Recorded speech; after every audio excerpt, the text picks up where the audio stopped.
Vous voulez, on est d'accord.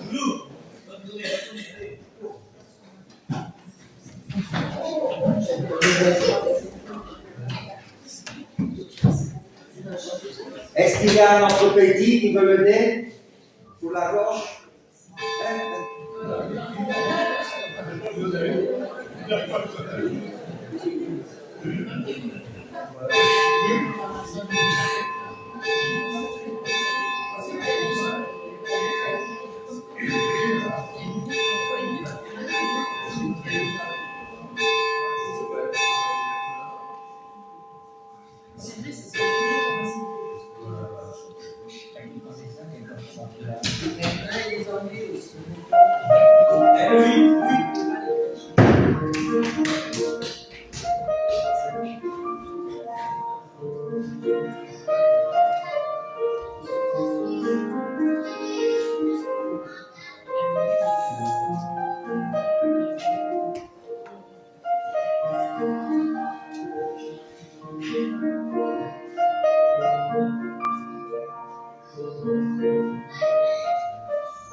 Bonjour, bienvenue à toutes et à tous pour ce culte de rentrée.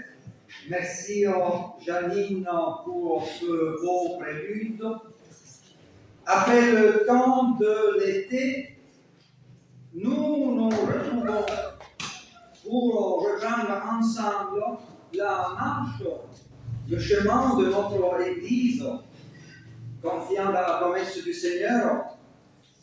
Car je connais les projets que j'ai formés pour vous, dit l'Éternel.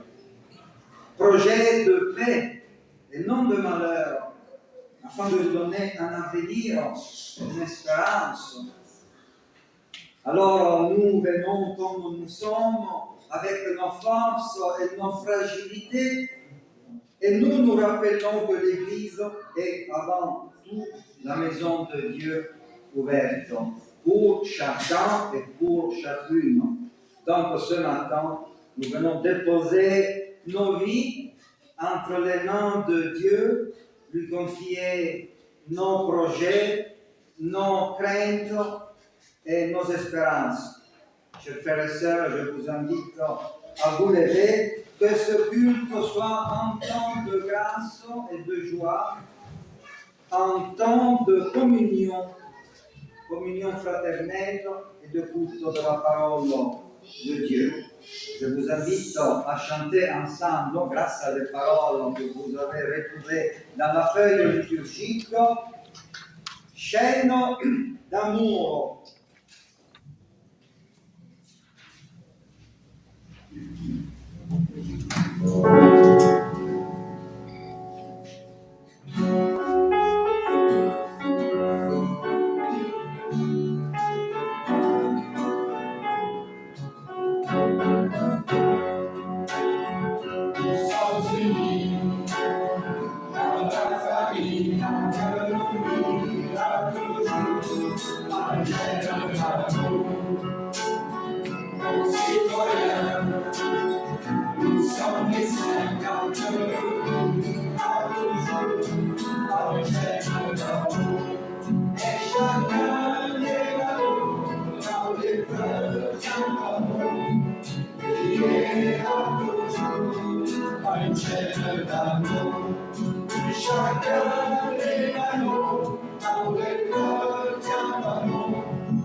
Nous sommes les siens, car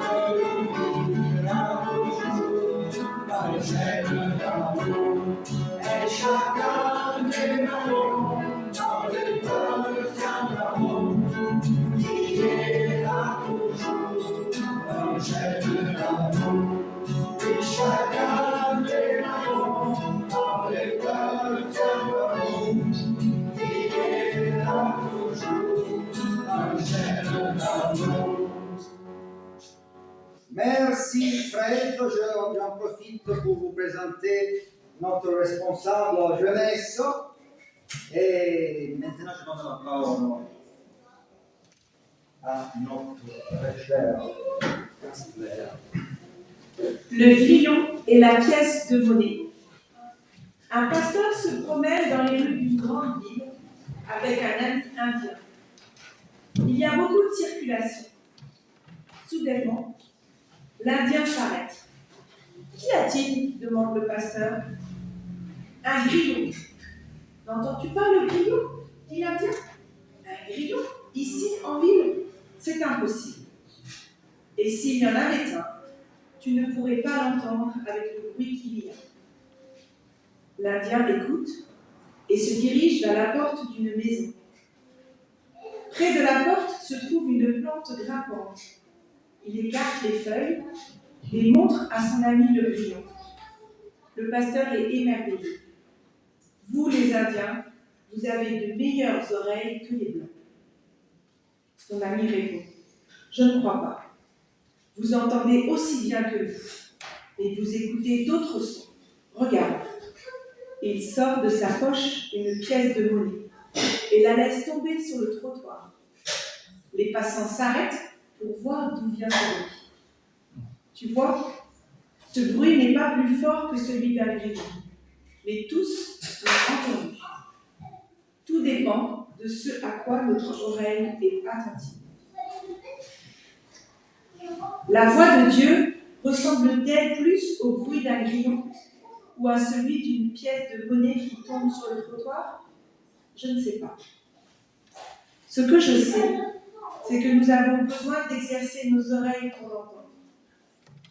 Puisque Dieu est au milieu de nous, nous devons faire silence. Que se taise notre tumulte pour accueillir la présence de Dieu. Que s'apaise notre agitation pour entendre l'évangile de Dieu. Que s'ouvrent nos oreilles au murmure de la voix de Dieu.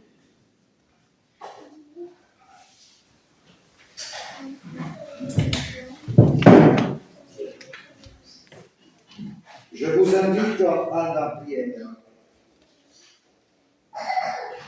Seigneur, tu as sémé dans notre cœur la soif de ta parole et l'amour de la communion fraternelle, dans laquelle tu nous accueilles en ta présence, comme aujourd'hui.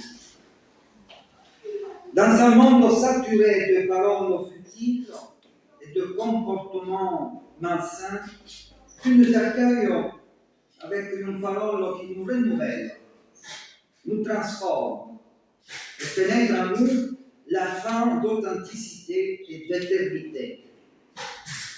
Viens habiter nos cœurs, nos familles, nos activités. Donne-nous la créativité et la joie pour ne pas rester de simples spectateurs, mais devenir aussi des acteurs et des témoins visibles de ton Fils Jésus-Christ. Amen. Chers frères et sœurs, bientôt donc l'animation que nous vous proposons ce matin sera prête. Mais d'abord, donc, pour permettre encore de finir de dire quelque chose, nous allons chanter le deuxième chant. Que l'ami fidèle est tendre.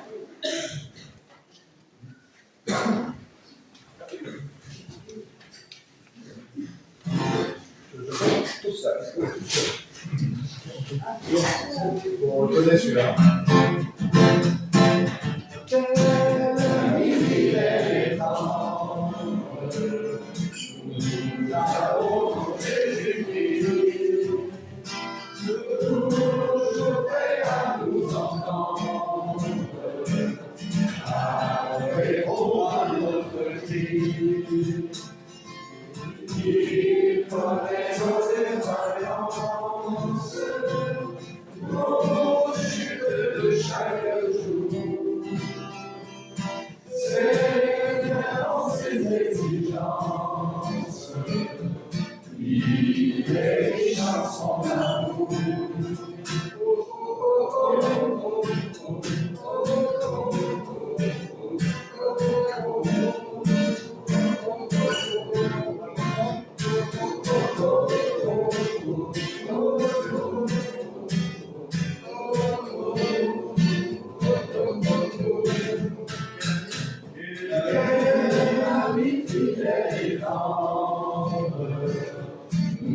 Nous avons en Jésus-Christ, toujours prêt à nous comprendre, quand nous sommes en souci. Il en lui toute notre âme, pour lui tout notre cœur. Bientôt ces paroles saintes, nous rendrons le vrai bonheur.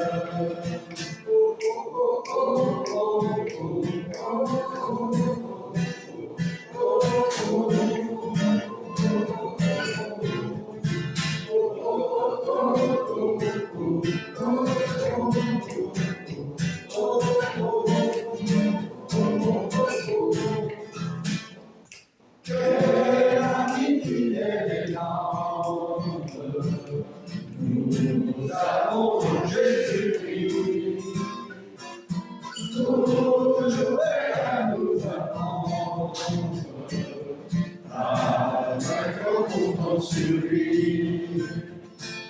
Si nos voix est sincère, à chercher la sainteté, il écoute nos prières et nous mène en liberté.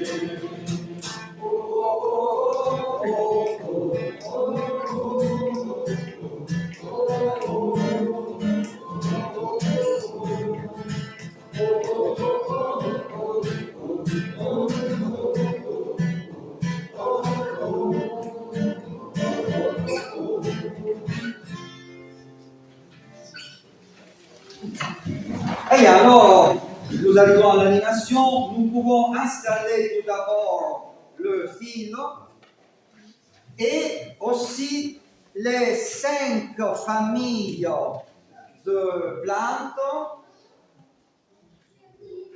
légumes, verdures, fruits, qu'on retrouve dans la Bible. Il y en a beaucoup plus que 5, mais nous en avons choisi. Entre-temps, il faut donner à la paroisse, aux paroissiens, les feuilles colorées ou aussi des feuilles blanches. Comme ça, au hasard, vous les donnez à tout le monde. À tout le monde, partagez-vous ces petits papiers-là. Vous allez participer à une petite animation. Vous allez voir, c'est très simple. Vous ne serez pas interrogé, mais c'est juste pour participer activement. Vous pouvez choisir si coloré ou blanc. Vous pouvez choisir si coloré ou blanc. Là, ça donne un engagement un peu plus important. Mais il viendra dans la deuxième partie. Tout le monde va prendre les colorés.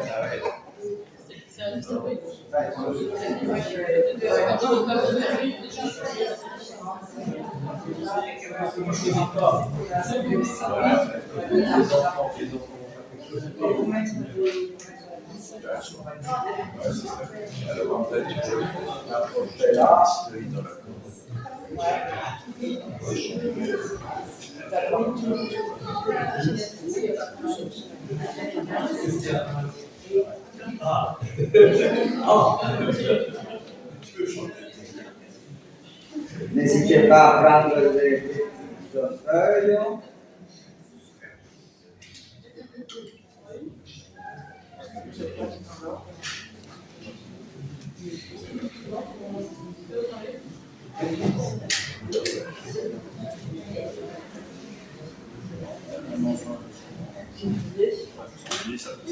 Est-ce qu'il y a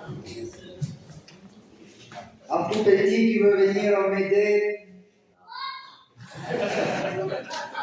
Parce que de ce côté, je ne vois pas où est la famille de l'olivier. Hein? Est-ce que tu peux le voir, Olivier? L'arbre d'olivier, il est où? Je ne le vois pas. Passe de l'autre côté. Viens voir de l'autre côté. Regarde. Il est où l'olivier? Il est là? Alors, nous commencerons avec la famille Olivier. Perfetto. S'il y a une monitrice de l'école biblique qui veut dire la première partie, après je ferai la deuxième partie. Olivier, hein, l'olivier dans la Bible.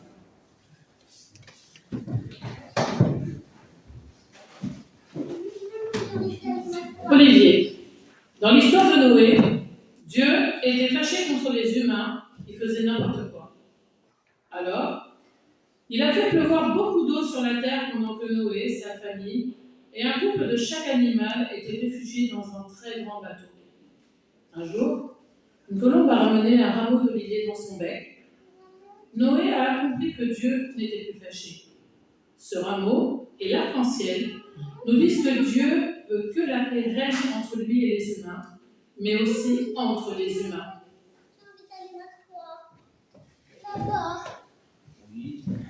Question. Saviez-vous que Noé avait envoyé un autre oiseau avant la colombe? Quel oiseau était-ce? Pierre. Moi, on m'a donné le corbeau. Corbeau. Si tu peux le donner aux enfants ou venir le chercher. Va le chercher. Alors, mettez le corbeau dans l'histoire de l'olivier, dans la famille de l'olivier.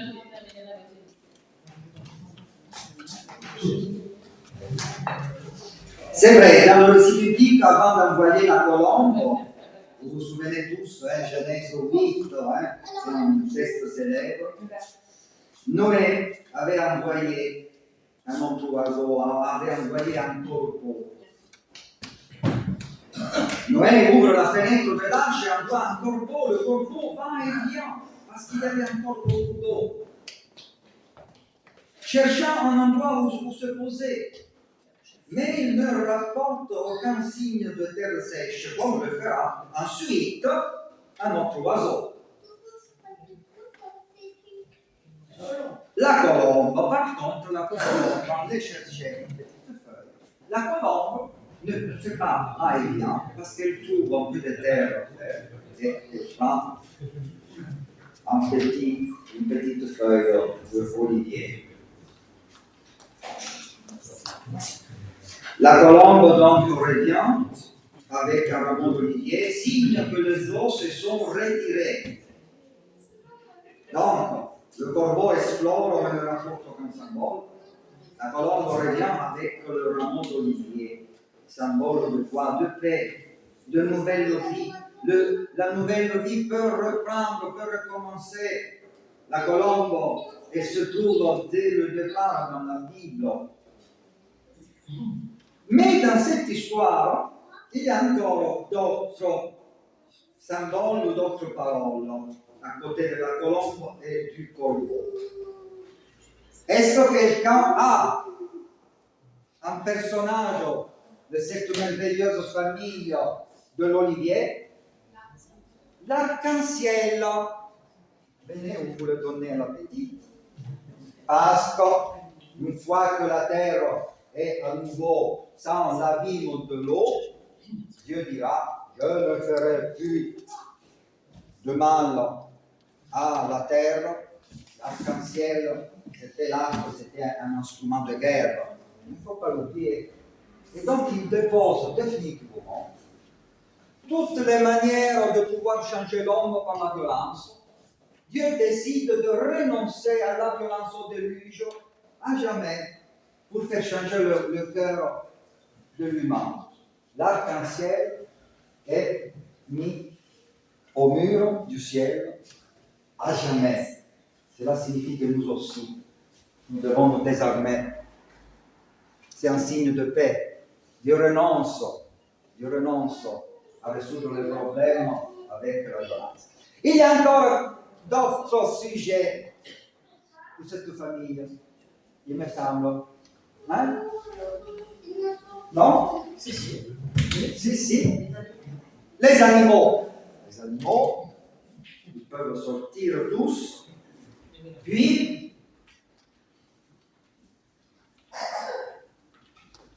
là c'est un peu plus compliqué. La prière intense, et vous savez pourquoi?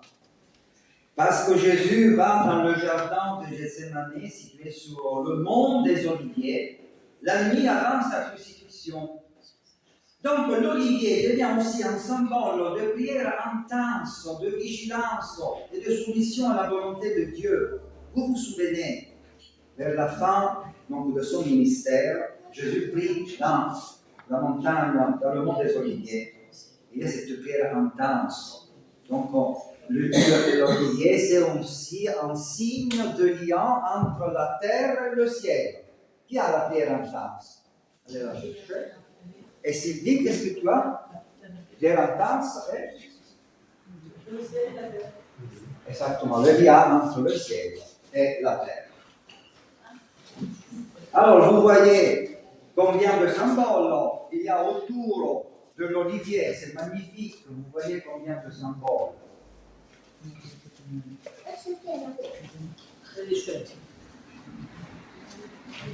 L'autre famille,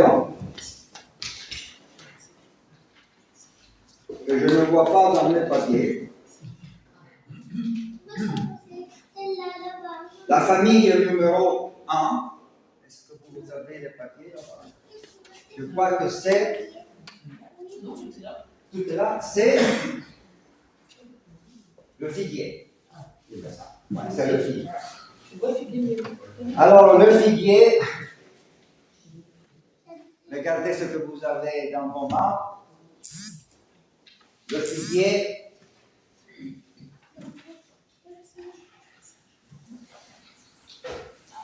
est-ce que le figuier vous rappelle quelque chose?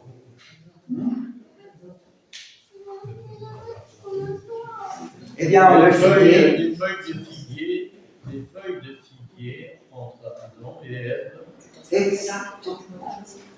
Le figuier sert comme un vêtement pour les premiers humains. Qui sont les premiers humains? Les deux premiers humains. Vous vous souvenez? Un était un homme et l'autre était une femme. Vous vous souvenez? Oui. Adam et Ève. Qui a les lettres de Adam et Ève? Si vous pouvez donner ces lettres aux enfants, et on va les mettre dans la famille de figuier. C'est 7 lettres.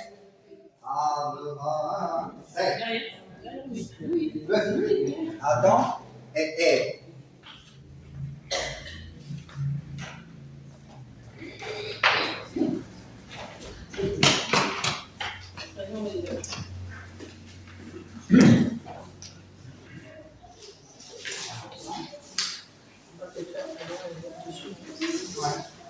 Hein? Oui. Cherchez-la.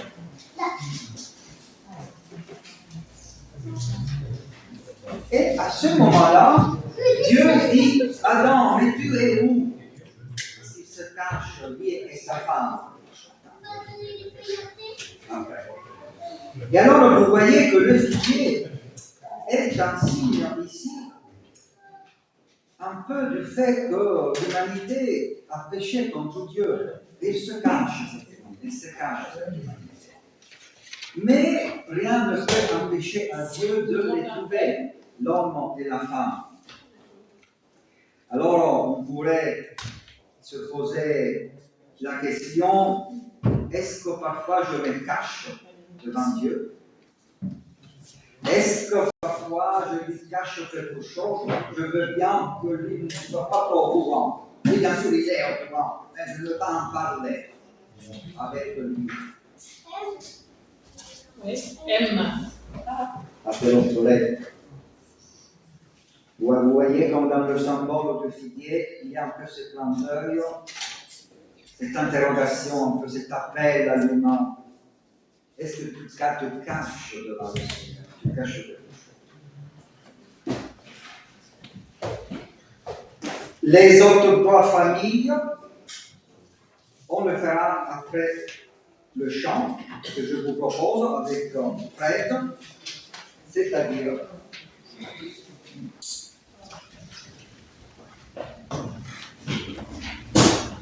le chant de la je le fais un point.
Bravo, bravo à toute l'assemblée, vraiment. Hein. Il faut savoir jouer le jeu, franchement. Hein. Et vraiment, on vous remercie beaucoup, parce qu'aujourd'hui, c'est aussi un peu le lancement des activités un peu pour la jeunesse. Et vous savez que c'est important que derrière cette jeunesse, il y ait aussi une communauté, une assemblée, et pas seulement un pasteur ou un animateur. Ce qui passe vraiment, c'est le témoignage de toute l'Église. Alors, voyons les autres trois familles. Et j'invite une monitrice ici à venir pour lire les lentilles. Les lentilles sont très importantes dans la vie. Très, très, très, très, très. Et vous allez voir pourquoi. Les lentilles.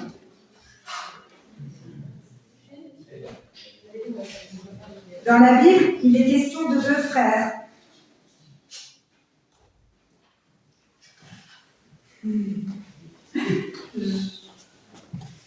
Qu'est-ce qu'il aime pour les trouver, ces deux frères? Saul. Non. Jacob et... Un jour, Ésaïe, après une journée de chasse, a très faim. Alors, il demande à son frère, Jacob, de lui donner son plat de l'enfant. En échange, Ésaïe laissera à son frère sa place d'aîné de la famille. Il lui vend son droit d'aînesse, son privilège de premier-né, en échange d'un plat de lentilles. Les lentilles nous parlent de ce dont nous avons besoin, de ce dont nous avons faim. Plus tard, Ésaïe regrettera l'échange. Vous vous souvenez de cette magnifique histoire, hein? Ésaïe était fatigué. Oh, oui, je suis le fils aîné, je le sais, je dois donc à l'héritage, mais j'ai faim. Et Jacob utilise la ruse. Oui, je te prépare à manger. Et tu me donnes ton droit d'aînesse. Lui, il est un homme très, très charnel. Oh oui, l'important c'est de remplir le ventre. Il mange donc son plat de lentilles. Il fait son repas, il s'endort. Et Jacob, par la ruse, obtient donc tout le droit du premier-né, parce qu'il était le premier-né. Chers frères et sœurs, de quoi avons-nous besoin aujourd'hui? C'est ça la question. De quoi as-tu besoin aujourd'hui? Alors, écris ou dessine sur la feuille blanche une chose dont tu as besoin. Et sois certain, certaine, Dieu veut te donner ce dont tu as besoin. Cette famille que nous allons remplir, il y a les stylos. Donc, vous voyez, ceux qui ont la feuille blanche, hein, là c'est un peu plus gros.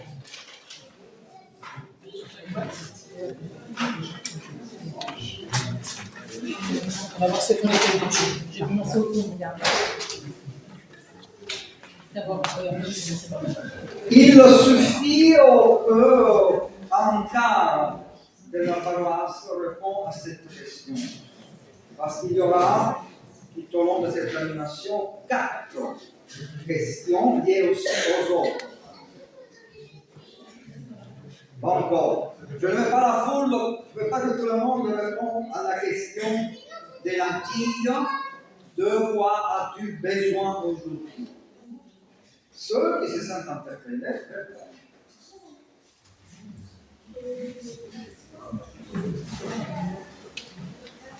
Alors, il est ton abonnement?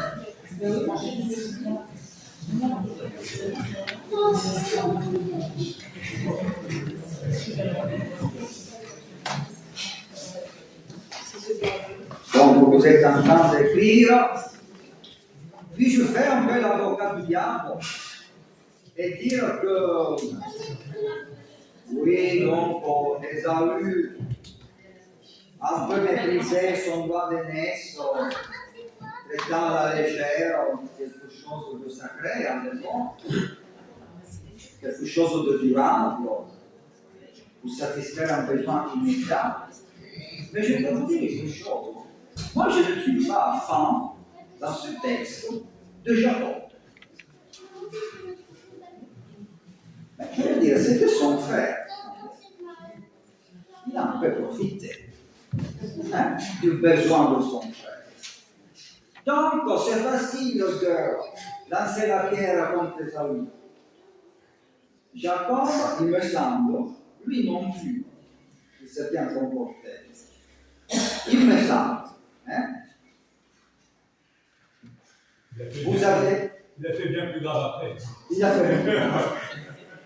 Voilà, Il était aussi un peu sous l'influence de sa maman. Il était aussi sur la face de ça. oui, ça ne peut pas. Vous voyez que la question de femme revient. Et chacun son libre arbitre. Qui a écrit sur la feuille blanche donc ce dont j'ai besoin? Alors, allez chercher les réponses. Allez chercher les réponses. Et vous les mettez dans la famille d'Antille.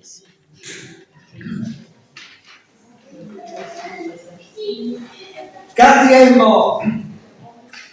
famille. Olivia vient ici. Oignon. Oignon. Oignon, c'est aussi très important dans la vie. Écoutez. Dieu a fait sortir son peuple d'Égypte où il était esclave. Mais pour arriver sur la terre que Dieu leur donnait, le peuple a dû traverser un désert. Pendant le voyage, il regrettait l'Égypte, parce que malgré l'esclavage, il pouvait manger de bonnes choses, dont des oignons. Les oignons qui font aussi pleurer représentent ce que nous avons dû abandonner et que nous regrettons. Vous voyez les symboles qui sont chargés de théologie. Beaucoup de plantes dans la Bible sont un clin d'œil à des messages de théologie.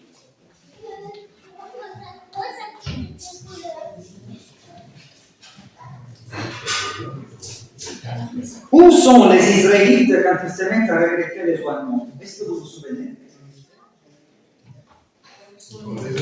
Au désert, juste après donc, la libération d'Égypte.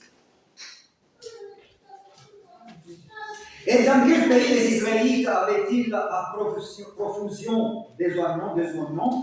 Bon, je viens de le dire, l'Égypte. Il y a la famille donc de l'oignon qui a désert et Égypte dans sa main. Ils sont déjà là. Question pour ceux qui ont la feuille blanche. Y a-t-il une chose que tu es triste d'avoir dû laisser en arrière? C'est ça. Écris ou dessine cette chose dans la feuille blanche et remets dans vos enfants. Donc, pensez aux oignons, les Israélites qui râlent. Oui, tu l'as libéré, mais quand même, on mangeait mieux là-bas en Égypte. On regrette le passé. L'oignon, comme symbole du regret de Dieu. Alors j'invite ceux qui ont la feuille blanche. J'espère que vous en avez encore, sinon on peut la donner.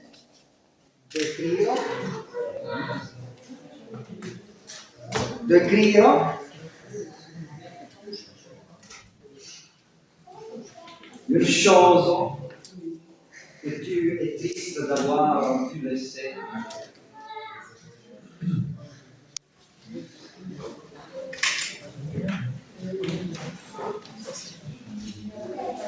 Ça, c'est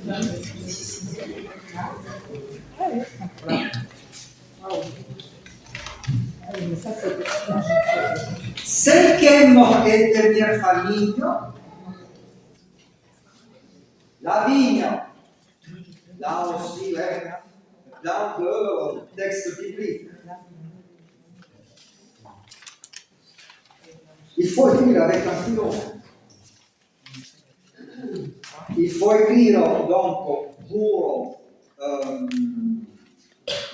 l'oignon la chose que nous avons regretté de nous avoir abandonné, ce que nous avons pu abandonner. Et pour la cinquième famille, que nous introduisons maintenant, voyons la vigne.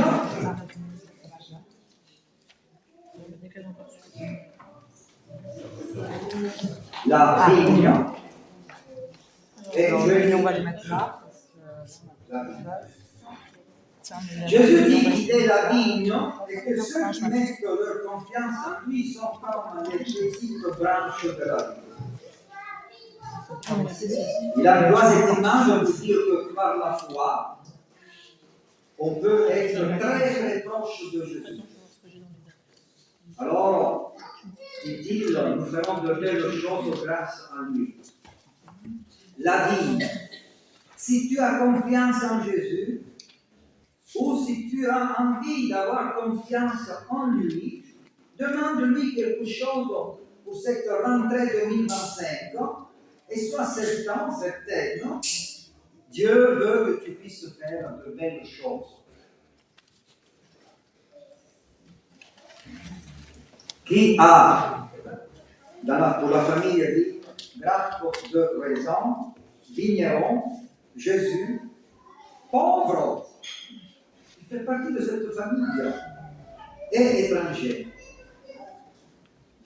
Donner aux enfants, donc le feuille, bleu, chercher les papiers. Les enfants ont plus haut, il faut être un peu plus rapide. Dans la famille vigne, nous retrouvons grappe de raisin, vigneron, mon père est le vigneron, Jésus, et puis c'est étrange, nous trouvons aussi pauvre et étranger. Pourquoi pauvre et étranger avec la vie?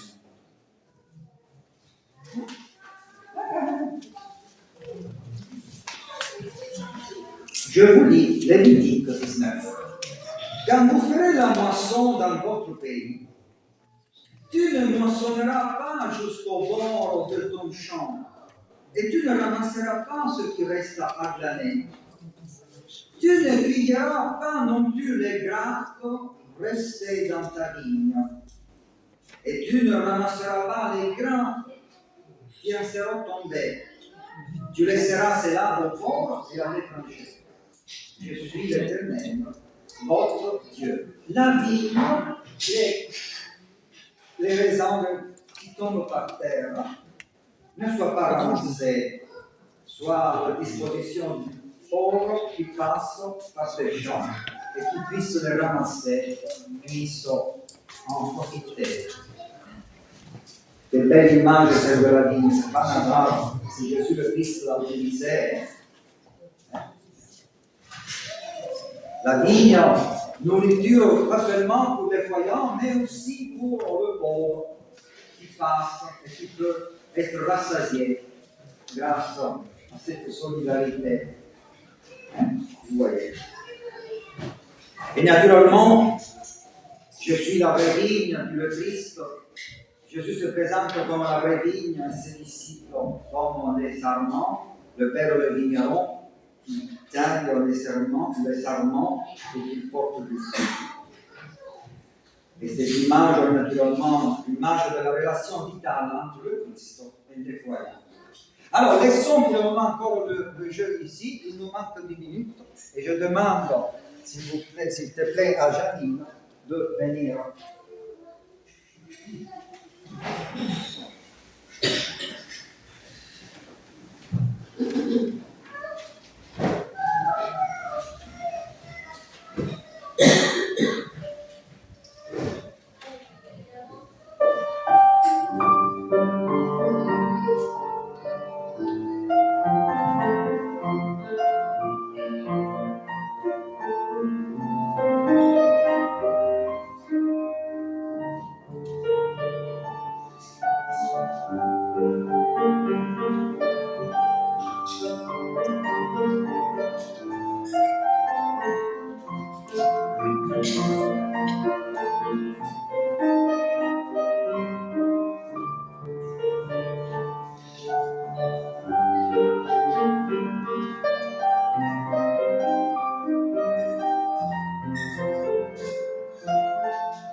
Et maintenant, on va vers la conclusion.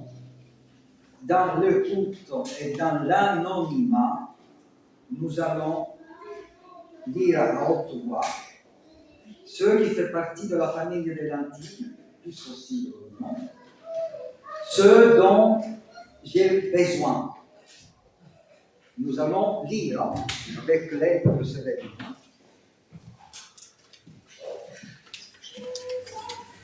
À haute voix. J'ai besoin de santé, d'amour fraternel, de protéines, de paix, de soutien, de l'amour de Dieu, de la fin des guerres dans le monde, de l'espérance, de l'amour, de ne pas avoir peur de l'avenir. J'ai besoin de contact, d'amitié, de relations, de confiance, de réussite. J'ai besoin d'aller à la pêche et non de devoir. Et je suis triste car je regrette d'avoir avorté.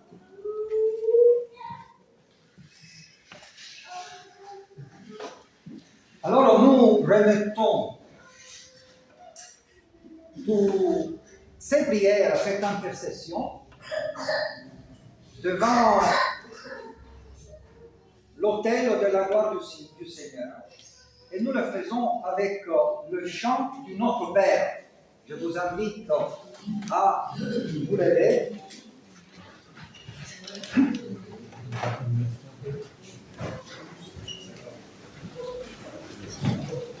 En haut.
C'est joli, hein? Je vous propose de le refaire encore une fois.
Nous arrivons maintenant au moment des annonces et puis voilà.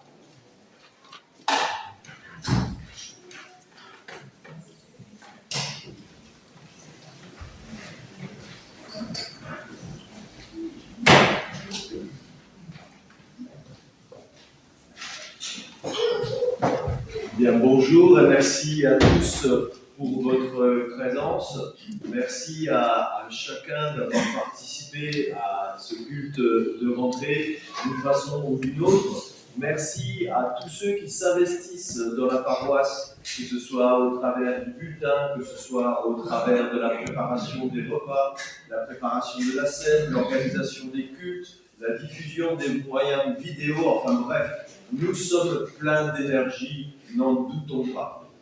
Je vous annonce qu'à la suite de ce culte, donc, nous aurons rapidement une assemblée générale afin de vous proposer la candidature de Carlota Rodriguez à l'adhésion au conseil presbytéral.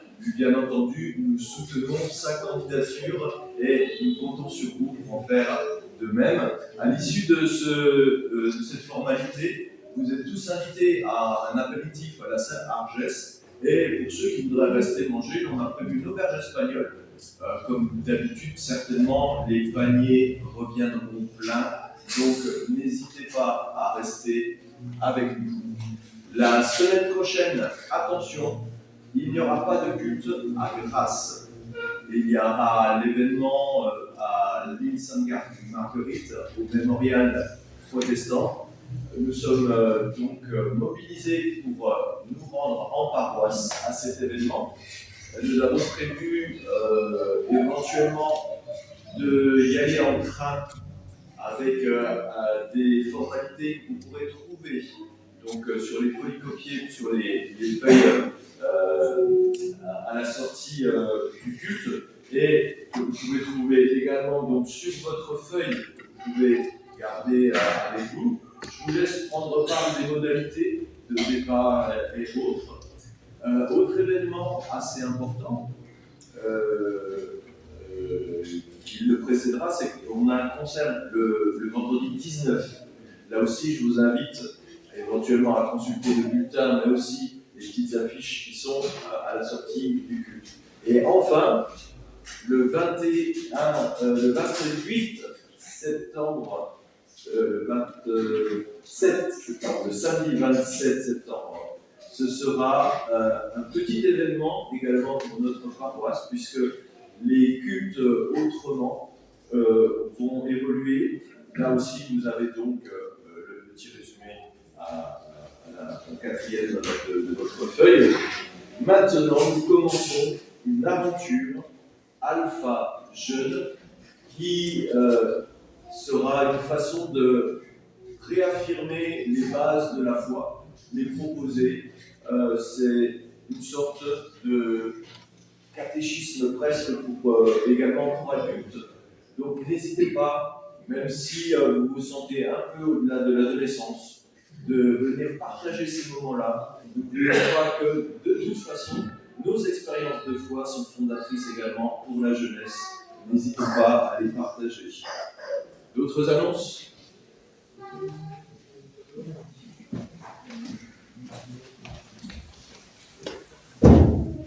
Avec la rentrée, nous relançons les dîners 4x4. Ils ont eu lieu au printemps dernier. L'idée, c'était de se retrouver par groupe de 8, de dîner ensemble, juste de façon conviviale, de faire connaissance, et que ces groupes bougent, tournent autour de l'année. On refasse un dîner tous 4x4, septembre, octobre, novembre, à notre début d'année, qu'on finisse par un grand repas festif au printemps prochain. Ceux qui étaient inscrits, je vous ai mis dans le planning, j'ai vos feuilles, il suffit de les demander. Ceux qui souhaitent y participer, il y a de la place, venez le voir, et il n'y a aucun souci. Vous êtes bienvenus. Merci Valérie. Alors j'ajoute aussi que le troisième jeudi du mois d'octobre, ce sera tous les troisièmes jeudis du mois, nous commençons les partages publics. Et hier, nous avons eu un télé public avec le professeur François Bouda, et il y avait une psychologue de Grasse, qui s'appelle Gaëlle, qui a commencé à fréquenter nos partages publics.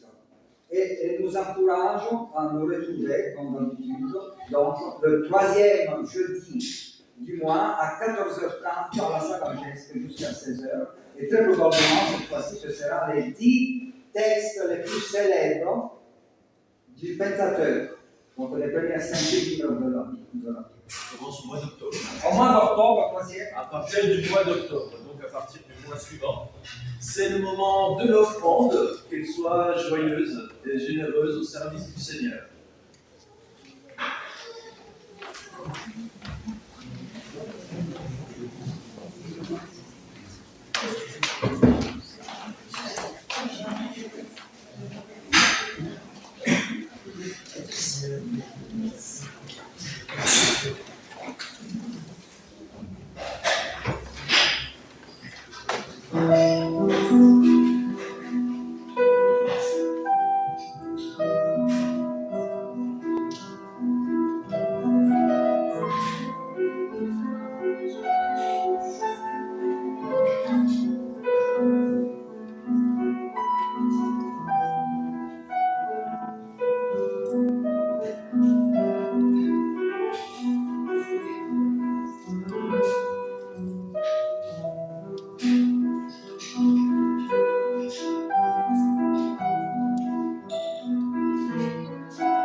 Vous voyez le nombre important de sujets, de personnages qui se rassemblent autour de ces familles.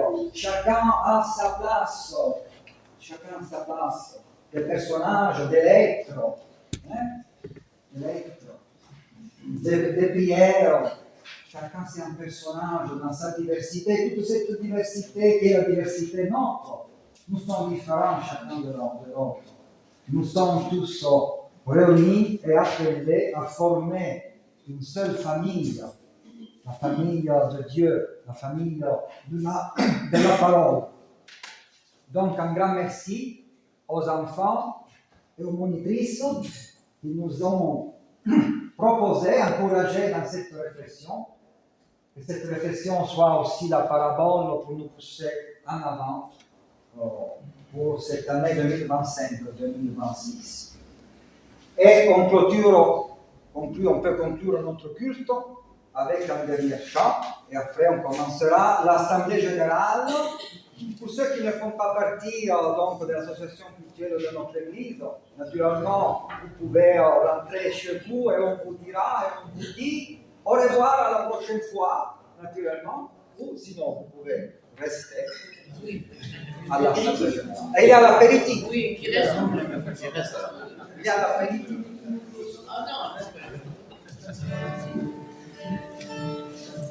Je te donne mon cœur, il ne m'appartient plus.